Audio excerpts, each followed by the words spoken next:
The Democrat Secretary of the Commonwealth and the Democrat-controlled Pennsylvania Supreme Court usurped the constitutional authority of the state legislature. Together, they exceeded their authority by extending the deadline for absentee ballots and by waiving signature requirements for those ballots. In their haste to make these changes, the Secretary and the court created two different unequal standards for voters.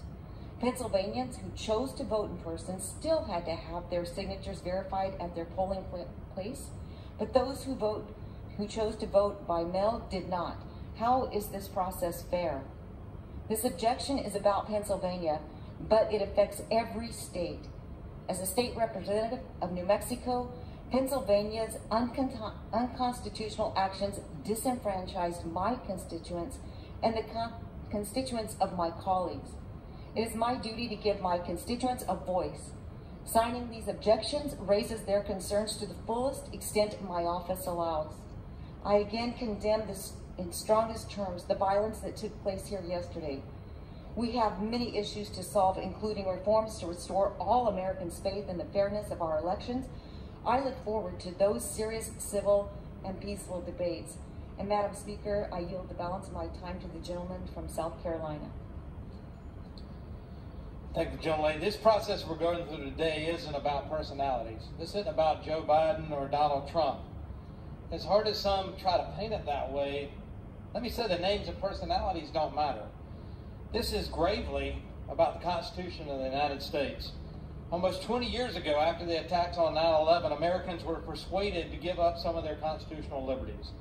Using the justification of that global crisis, the terrorist attacks on that fateful day, America saw the erosion of their liberties for the safety and security which many felt they may receive through the USA Patriot Act and other resulting processes too many felt would keep us safe from another attack here on our shore. This year, using the justification of the global pandemic, COVID-19, we're once again saw our nation's Constitution violated.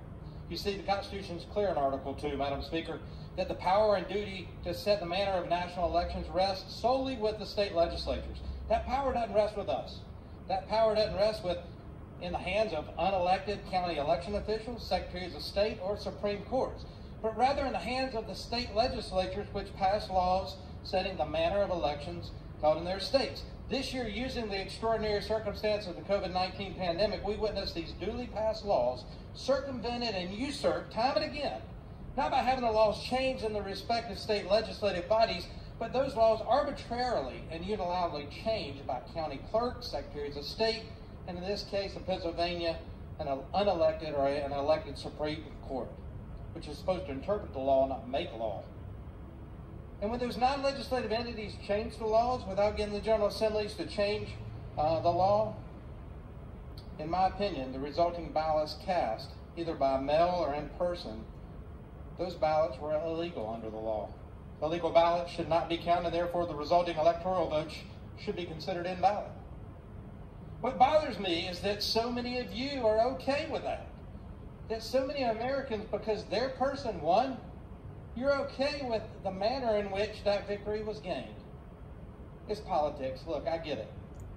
But we didn't swear an oath to play politics. We swore an oath to the United States Constitution. As George Washington said, the Constitution is the guide which I will never abandon. I yield back. Gentlewoman, therefore the gentleman's time has expired.